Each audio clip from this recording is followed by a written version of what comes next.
Vocês estamos aí nessa semana com várias atividades.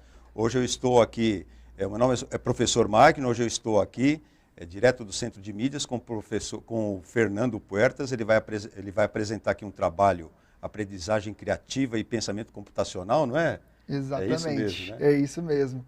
Boa tarde, pessoal. Meu nome é Fernando Puertas, também sou professor aí. Hoje, apesar de estar atuando junto da Microsoft com tecnologias educacionais e auxiliando na transformação digital da educação, eu também já fui professor de município, do estado de São Paulo, da iniciativa privada, então conheço bem a sala também. E aí eu trouxe uma proposta para vocês aqui hoje, da gente discutir um pouquinho aí de aprendizagem criativa, de pensamento computacional, termos que eu sei que vocês estavam tendo alguns bate-papos antes dessa mesmo, né? O pessoal do Desafio de Aprendizagem Criativa, o Léo Bird lá do MIT estava aqui também, consegui ver alguns pedacinhos aí, falando sobre aprendizagem criativa, sobre as experiências aí que já estão acontecendo no Brasil, em escolas, né? Principalmente em escolas públicas. Então eu trouxe aqui para a gente bater um papo, conversar um pouco sobre aprendizagem criativa e pensamento computacional e também mostrar duas plataformas da Microsoft para vocês, né? Que vocês servidores aí, professores, tem um e-mail Microsoft para acessar os recursos tecnológicos da Microsoft, mas eu trouxe hoje duas plataformas que são gratuitas, que fornecem para vocês materiais sobre aprendizagem criativa, né, que vocês conseguem usar na perspectiva da aprendizagem criativa, na perspectiva do pensamento computacional também. Então vou mostrar no finalzinho para vocês aí do nosso bate-papo essas duas plataformas, como vocês acessam, é gratuito, vocês têm material, plano de aula, tem ambientes de demonstração que vocês conseguem utilizar, coisas super legais aí que vocês conseguem aplicar junto dessa perspectiva da aprendizagem criativa. Antes a gente vai fazer um bate-papo aqui sobre, e aí eu conto com a participação de vocês, vão colocando no chat aí comentários, vou fazer umas provocações, vocês me provoquem também, vou bater um papo com o professor junto aqui, então a gente vai levando aí. Queria colocar agora nos meus slides, alguns slides que eu trouxe para a gente fazer algumas reflexões, beleza? Então, bora começar esse bate-papo, né? Primeiro falando aí um pouco do conceito. Então, eu intitulei de aprendizagem criativa e pensamento computacional com Hackenstein e Microsoft MakeCode. O Hackenstein e o Microsoft MakeCode são duas plataformas gratuitas da Microsoft.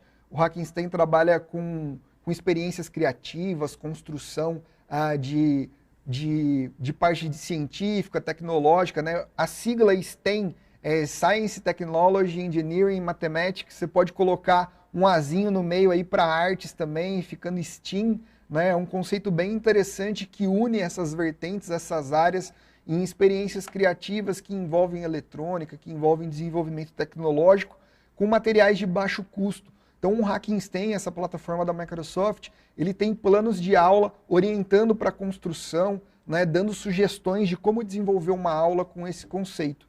E o Microsoft MakeCode é a plataforma para iniciar no aprendizado da programação. Então, os alunos conseguem se desenvolver na programação, em linguagens de programação diferentes, desde o mais básico até o mais avançado, e produzindo jogos deles também. Então a gente está falando na linguagem do aluno aí, a gente está na zona de desenvolvimento proximal do aluno, né? Conversando em locais que deixam ele confortável, né? O mundo digital está aí para os alunos, né? Todo mundo hoje tem um celular, consegue jogar alguma coisa, consegue se divertir, ter um lazer no celular. E o jogo, a plataforma digital, o desenvolvimento digital está muito forte hoje, está muito na linguagem do jovem hoje, né? Então deixo duas sugestões de plataformas que eu vou mostrar para vocês depois. Mas vamos começar nosso bate-papo aqui. Então, só um cronograma para a gente ter um norte aí do que a gente vai bater um papo, conversar, e eu conto com a interação de vocês aí também. Então, estou colocando um cronograma das coisas, vou falar um pouquinho sobre perspectivas futuras de educação, né, sobre o que o mundo do trabalho enxerga para a educação também. Então, discutir um pouco sobre a educação que a gente pratica e conhece, se ela ainda faz sentido, o que a gente pode fazer, para onde que a gente vai. E aí falar um pouquinho dos dois temas, né? Aprendizagem criativa e pensamento computacional, e depois vou demonstrar o acesso às plataformas. Beleza? Vou começar então com essa provocação, com essa reflexão, né? O futuro ele é agora, né? a gente vê muita modelagem, muito artigo, muita perspectiva e estudo falando de habilidades do século XXI, né? Falando do que o século hoje ele tem de demanda para as pessoas, né? Se faz sentido que a gente continua aprendendo nesse modelo de educação que a gente se formou e aprendeu a viver, né? Se ainda faz sentido isso. Então é interessante que a gente tem, isso é uma perspectiva do Fórum Mundial de Economia, né? O Fórum Econômico Mundial, né? Todo ano eles fazem um encontro entre nações e eles determinam algumas coisas, eles visualizam, promovem algumas coisas que são demandas para o mundo, né? Então a gente tem aí que as habilidades do século XXI, elas perpassam, né, por uma demanda aí de letramentos essenciais, né, que vão desde leitura, né, desde numeração, pensamento científico, então letramento em ciência e cultura, né, entendimento dessas áreas que são consideradas básicas, né, para a gente se desenvolver na sociedade, se desenvolver como cidadão. Então são letramentos essenciais que a gente tem aí dentro dessa perspectiva da educação. Mas a gente também conta no mundo hoje, né, num mundo super globalizado, de rápido acesso à informação, a gente muito mais do que a informação que está na nossa memória, né, que ela pode ser falha, que ela pode falhar ao longo da nossa vida, a gente tem também o desenvolvimento de competências, né, que vão para além da nossa memória. Então a gente tem competências aí de comunicação, né, de empatia, de criatividade. Então a gente consegue trabalhar nessa perspectiva, né, de que a gente tem demandas diferentes e coisas que são um pouco difíceis da gente ensinar na teoria, né, nesse modelo de educação que a gente tem. Então como que a gente ensina sobre criatividade, sobre comunicação? São coisas que a gente vivencia, né? Como que a gente ensina sobre colaboração? Colaboração a gente vivencia, a gente vive na prática, né? Então como que a gente cria ambientes para desenvolver essas competências, né? Então pensamento crítico e resolução de problemas, né? A gente não consegue passar isso da maneira expositiva que a gente vem desenvolvendo sempre, da aula expositiva, né? A gente precisa criar esses ambientes para a gente conseguir viver essas competências, né? E aí entra num rol também de características de personalidade. Então, o nosso futuro, e eu falo que o futuro é agora, porque hoje já se demanda isso no mundo do trabalho, né? Hoje tem grandes empresas aí, a gente pode entrar numa discussão sobre projeto de vida, né? Pensando nos nossos alunos, hoje já tem grandes empresas que nem exigem diploma, mas exigem vivências, né? E como que a gente cria esse ambiente para que os alunos tenham vivências, para que eles consigam desenvolver além do conteúdo, né? E fazer valer o que a escola está na Constituição, né? Que é a formação cidadã, a formação para se viver em sociedade, um local de experimentação para o jovem. Então, assim, por mais que seja o Fórum Econômico Mundial e eles vão olhar algumas competências que estão voltadas para trabalho, a gente também não tem que só pensar em trabalho, mas pensar no desenvolvimento humano também, né? E essas características de personalidade, elas são extremamente importantes, né? Lógico, uma pessoa vai ter todas essas características aqui de habilidades do século XXI? Não vai ter. Eu tô com a minha colinha aqui, tá mais perto de mim, mas, por exemplo, uma pessoa que tem, talvez, um letramento cívico e cultural, talvez ela não seja tão boa no letramento financeiro, né? Uma pessoa mais comunicativa, talvez ela não seja tão criativa. São competências que a gente consegue desenvolver, mas a gente vai ter facilidades mais em umas, menos em outras, né? Então, isso aqui é super interessante para a gente ter um norte de como que a gente pode criar esse ambiente de aprendizado um pouco diferente, né? Um pouco diferente desse tradicional que a gente já conhece, né? Então, isso são nortes para um futuro, né? Isso quem está falando são nações em convenções internacionais, né? Então, isso é muito interessante e pode guiar a gente para um caminho um pouco diferente. Ó, essas perspectivas eu estou trazendo do Fórum de 2015. Então, os fóruns mais atuais já estão falando em novas competências até, para a gente ter uma ideia de como que isso avança bem rápido, né? Fernando, deixa eu te interromper um minutinho, claro, que tem uma provocação favor. aqui do professor favor. Cláudio. Antes eu queria até fazer uma breve incursão aí no que você disse. A gente aprender além do conteúdo é completamente diferente da gente falar aqui, e não é isso que a gente está falando, né? É a gente aprender o conteúdo e além dele com coisas que tragam alguma essência diferente, que cative o aluno e ao mesmo tempo desenvolva nele essas habilidades que você está falando, né? Exatamente. Isso é meio resposta, eu estou meio aqui, não tem meio problema, resposta não tem uma resposta certa, do professor Cláudio, que diz assim, é uma provocação até legal, porque é nossa dos professores, né? Ele diz assim, estamos perdendo a atenção dos alunos para os youtubers, né? Essa é uma questão. A Solange afirma, já estamos no futuro. Eu acho que ela faz uma menção a justamente esse momento que a gente vive, que a tecnologia bateu na gente e puxou todos, né, a grande maioria, para esse estágio de trabalhar e tentar mediar pela tecnologia. Só vamos fazer uma reflexão em cima dessa provocação que é super válida, super importante no mundo que a gente está vivendo, né? A gente vive num mundo de fácil acesso. Quando a gente fala youtuber, é algo que a gente consegue aqui tirar do bolso, abrir o aplicativo e ter informação, né? Vamos pesar isso frente a uma aula expositiva, que é uma aula tradicional e que de maneira nenhuma eu quero colocar a culpa no professor aqui. Eu sou professor, eu fui formado para dar aula assim também. De eu entrar na sala e ser o ponto de referência da sala e ter que saber tudo, né? Nós, professores, nós somos humanos, nós não sabemos de tudo. E a gente perde para a velocidade de informação da internet, né? A internet ela acaba sendo mais atrativa. Eu acho que o questionamento aqui é como que a gente pode casar as duas coisas? Talvez a gente tenha que sair como o professor que sabe tudo, o maestro, e se colocar não na frente do aluno, mas do lado dele como mediador.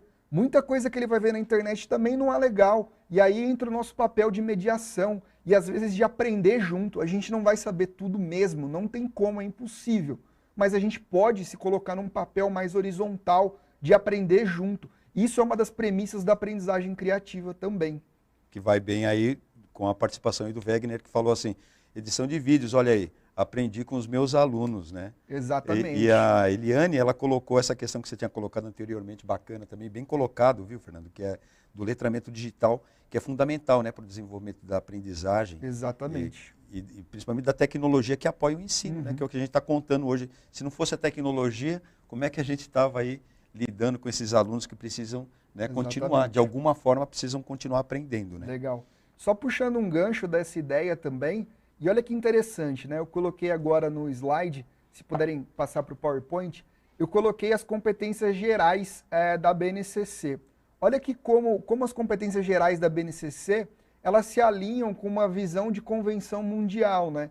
10 dessas, não precisa se ater aos textos, tá, gente? É só uma demonstração aqui, mas 10 das competências gerais da BNCC, 6 são competências que a gente chama de socioemocionais, né? Então a gente está falando de um documento aí que rege, que dá base para a educação no país.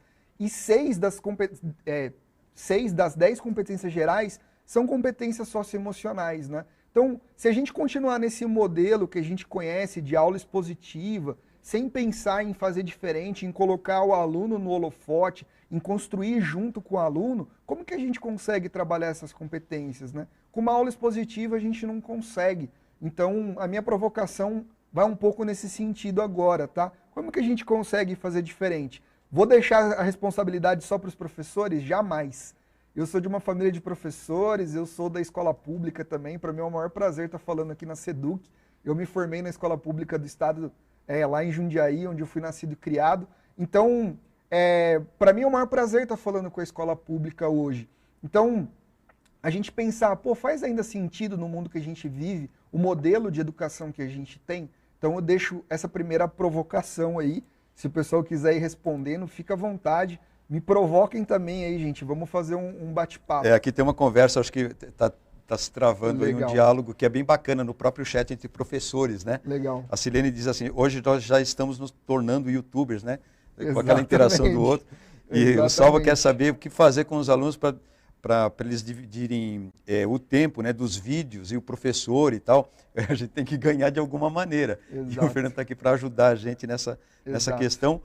E aí, completando, tudo vai completando aqui, ó. Sim. Geralmente, o youtuber, ele tem a linguagem mais próxima dos alunos. Mas a gente está conseguindo, né, graças a Deus, chegar, não que a gente deva fazer isso, né? Mas a gente deve talvez moldar um pouco a nossa linguagem, pelo menos do ponto de vista tecnológico, para a proximidade com o aluno. Não que a gente tenha que falar necessariamente como um youtuber, né? Claro. Mas a gente tem que falar, de certa forma, a língua deles, que é a tecnologia. Claro. Que é o que o Valdivino falou. Tecnologia veio como um meio e não como um fim. Exatamente. Né? É isso aí. Valdivino, Você vê que a conversa no chat aqui tá bacana, viu, Fernando? Muito legal isso que o Valdivino falou, porque é exatamente isso. A tecnologia, eu gosto de comparar ela, gosto de comparar não, né? A chave de fenda é uma tecnologia. É uma tecnologia analógica, ela não é uma tecnologia digital. Mas eu tenho a internet, o computador, como se fosse uma chave de fenda. Se eu aprender a usar uma chave de fenda, aprender a apertar um parafuso, uma madeira na outra, é uma coisa. Eu usar a chave de fenda para construir um guarda-roupa é outra. Então, eu usar o computador para eu transpor uma aula, né, na sala física, que já não fazia tanto sentido, e jogar essa aula expositiva para o computador, que tem um monte de competidor junto com o professor. O aluno está no computador, se ele abre o YouTube, pronto, ele vai sair da aula do professor, tem um mundo para ele ver, tem videogame para ele jogar, tem um monte de coisa. Então, como é que a gente consegue estar junto desse mundo e usar esse mundo do aluno, que é importante, que é o contexto dele, que é algo que Paulo Freire já trouxe, que é algo que Jean Piaget já trouxe. Como que a gente considera o contexto do aluno? Né? Não adianta a gente brigar com o contexto do aluno. Ninguém ganha nessa briga. O aluno não ganha, a gente não ganha. Então, como que a gente consegue aí trazer o aluno para perto da gente? E complementando esse raciocínio, né? A gente tem um imperativo global aqui, que é bem interessante esses dados, que olha que interessante. A gente tem que 50 milhões de pessoas precisarão preencher vagas técnicas disponíveis até 2030. Vagas técnicas no sentido de trabalhar com tecnologia da informação. A gente tem aí que 65% dos estudantes de hoje terão empregos que ainda nem existem. Vamos parar aqui e fazer uma reflexão. Vamos pensar 10 anos atrás. Se você pega o celular de 10 anos atrás, tinha tanto aplicativo igual tem hoje. Hoje você tem uma profissão que é, sei lá, desenvolvedor de aplicativo, que não existia há 10 anos atrás. Imagina isso daqui a 10 anos, o quanto de coisas vão aparecer. Então a gente está conseguindo concatenar a educação com esse imperativo no mundo. É lógico que a gente não pode só se nortear pelo trabalho, né? A gente não está formando trabalhador e mão de obra. O professor forma um cidadão, forma uma pessoa que vive em sociedade. Não é só trabalho. Mas o trabalho é algo que dá condição de acesso a bem-estar também para os nossos alunos, né? Então o aluno sair com 18 anos, ir para a universidade ou conseguir um trabalho, é um aspecto importante também e às vezes dá um norte a gente olhar para esses dados, tá? Se tiver alguma pergunta, a Ana tem um negócio legal aqui, ela escreveu um negócio bacana. A Ana descobriu que nessa pandemia que os alunos, nem todos, dominam muito a tecnologia, não. E torna-se necessário direcioná-lo. Eu acho que ela colocou aí um mapa da mina, né? Exatamente, Ana. Foi a Ana que falou isso? Foi a Ana, sim. Ô, Ana, exatamente, é um bom ponto. A gente fala que os alunos são letrados digitalmente. Muitos alunos não sabem nem mexer num computador. Eles são letrados digitalmente no mundo do celular, no mundo mobile ali, em redes sociais. Que aí é algo que a gente perde um pouco. Eu já me coloco nessa seara também. Eu não sou tão velho assim, apesar da aparência de velho, eu não sou tão. Tenho 30 anos, mas hoje eu já não acompanho as redes sociais. Sei lá, eu não tenho TikTok, eu não tenho tantas. Hoje tem trocentas redes sociais, né? A gente tem dificuldade de acompanhar. Então a gente não pode se apegar nisso que os alunos eles são mais letrados digitalmente. Não necessariamente, tá? Então é um bom ponto a ser pensado aí. Beleza? Fernando, você está lendo aqui o chat porque você está respondendo para causa. A Silvia colocou mais ou menos o que você está falando, legal. Que ela diz assim, há uma confusão, a Silvia colocou essa confusão que é muito frequente, né? Que a gente pensa que eles sabem tudo, eles sabem os jogos, né? Então ela colocou assim, eu não gosto de jogos, como é que eu vou fazer o aluno colocar isso, o jogo a serviço do ensino e tudo mais? Só o professor que pode fazer isso, porque o aluno ele só quer jogar e se divertir. Exato. Essa questão do letramento, né? Ele usa aquilo como entretenimento, mas ele não sabe, de repente, quais são alguns passinhos simples que ele tem que fazer para ser, sei lá, um desenvolvedor de jogos, né? Que é uma profissão bacana. Exatamente. Né? E aí eu vou fazendo mais provocações em cima das de vocês aí. Então, como é que a gente faz para aliar esse universo dos alunos, né? Vamos olhar para o slide aqui agora, para a gente ter uma perspectiva desse universo dos alunos. Essa foto à esquerda, em preto e branco, que na verdade é uma ilustração, é uma representação da primeira teoria de aprendizagem comunitária, né? A primeira sala de aula desenvolvida aí por La Salle. Isso aí em 1700 e pouco, aí já vai fazer mais de 300 anos. E olha a sala de aula hoje. Vocês conseguem visualizar alguma diferença entre as duas salas? A gente está falando de um ambiente que não mudou em 300 anos. E olha quanto o mundo mudou em 300 anos. Então, como é que a gente quer conter um aluno num mundo totalmente globalizado, com fácil acesso à informação? É lógico que a gente tem diferenças sociais, problemas estruturais gigantescos ainda. Mas como é que a gente quer manter a atenção de um aluno numa sala de aula que o modelo dela é 300 anos atrás? Se o La Salle viesse dar aula hoje, ele conseguiria. Talvez ele ache estranho um ar-condicionado, um celular ali, mas ele conseguiria dar uma aula. A gente está falando de 300 anos que a sala não muda, né? E aí a gente quer falar, poxa, o aluno não presta atenção, o aluno só quer saber disso, daquilo. É claro, o aluno está num ambiente que não responde à vida que ele está vivendo, tá? Então, eu estou colocando essa provocação, é fácil mudar? Ao mesmo tempo não é, a gente tem 300 anos de história, você não vai mudar 300 anos de história do dia para a noite. Então, para isso a gente tem algumas coisinhas que a gente pode fazer, né? E no meio disso tudo a gente fica perdido. Eu coloquei um gif aí do LeBron James aí para quem acompanha a NBA, tá meio perdido aí, né? Pô, o que a gente faz, né?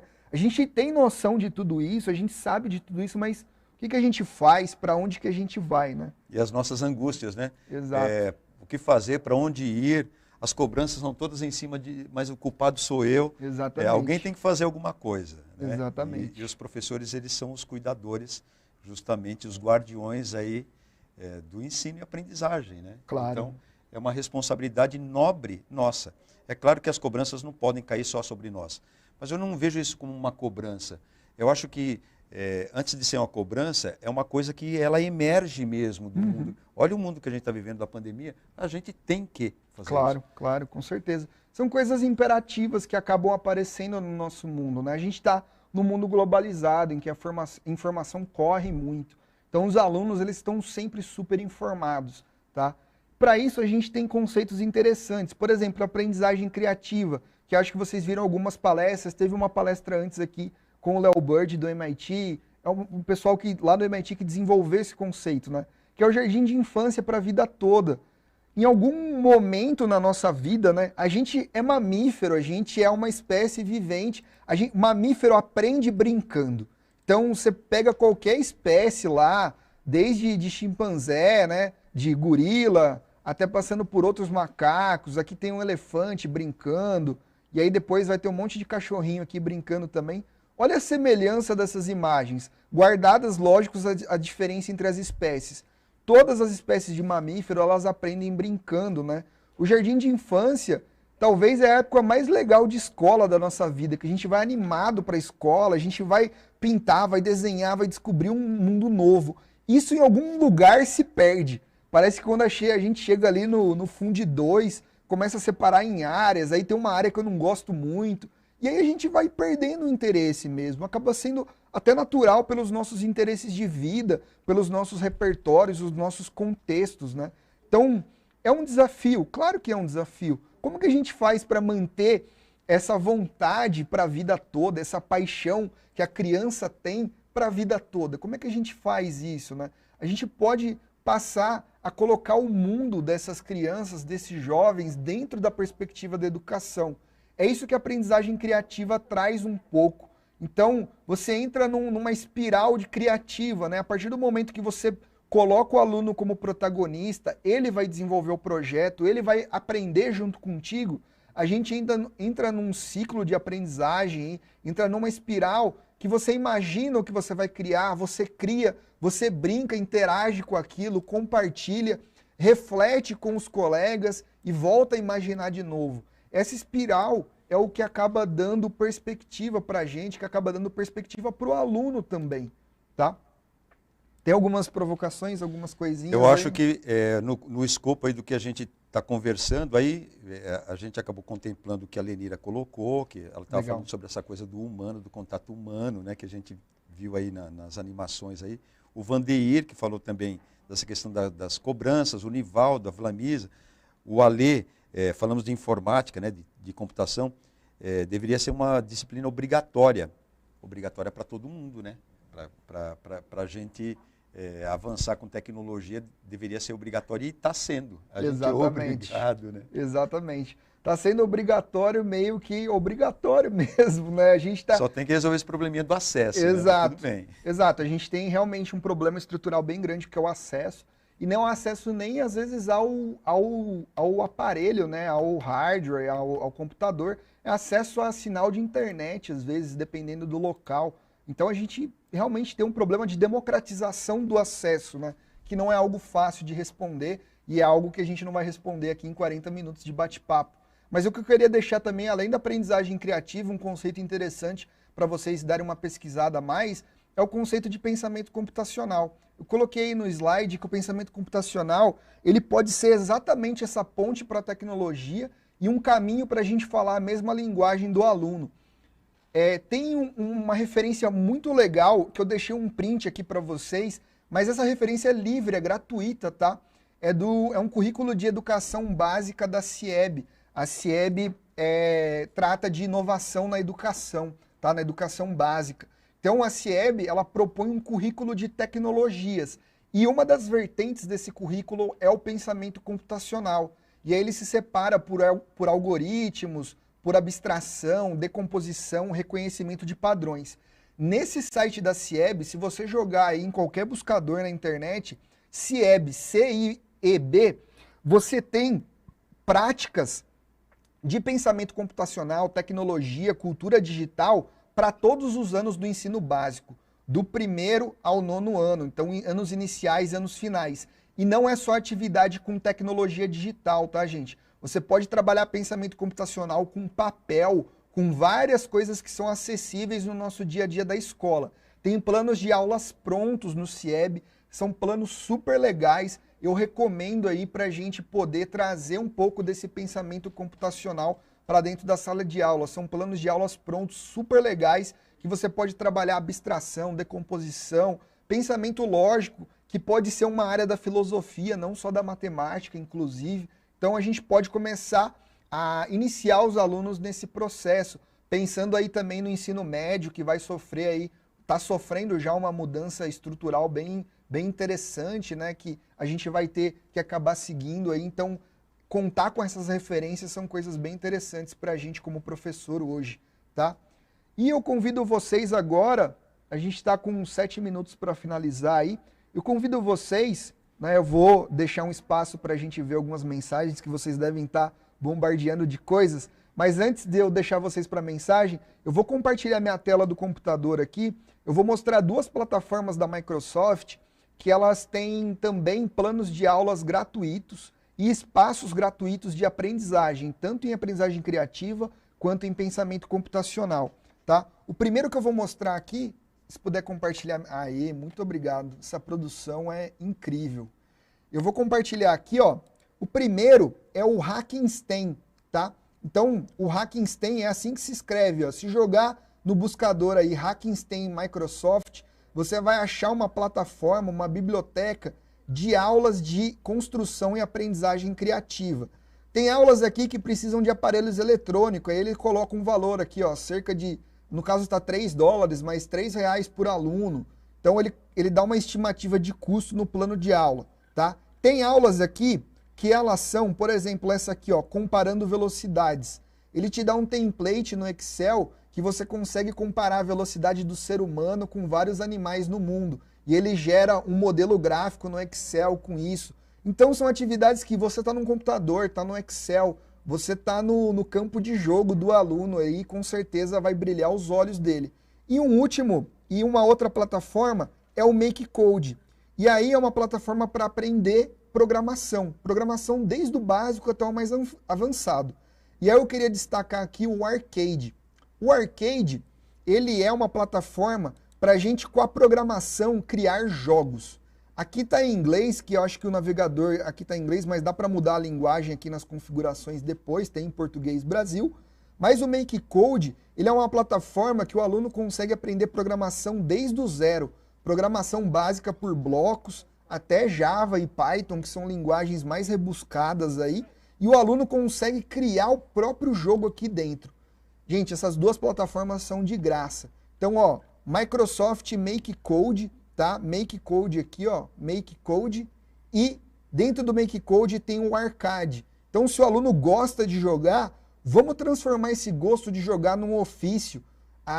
Pensando em projeto de vida, o mundo de desenvolvimento de jogos é extremamente produtivo hoje. Eu estava aí fazendo uma conversa sobre Minecraft com os alunos no estúdio do lado aqui, e, putz, deu um monte de aluno online, a galera tudo jogando. Vamos usar o Minecraft como uma ferramenta pedagógica, tem mundo de educação no Minecraft. Vamos usar o desenvolvimento de jogo como uma ferramenta pedagógica.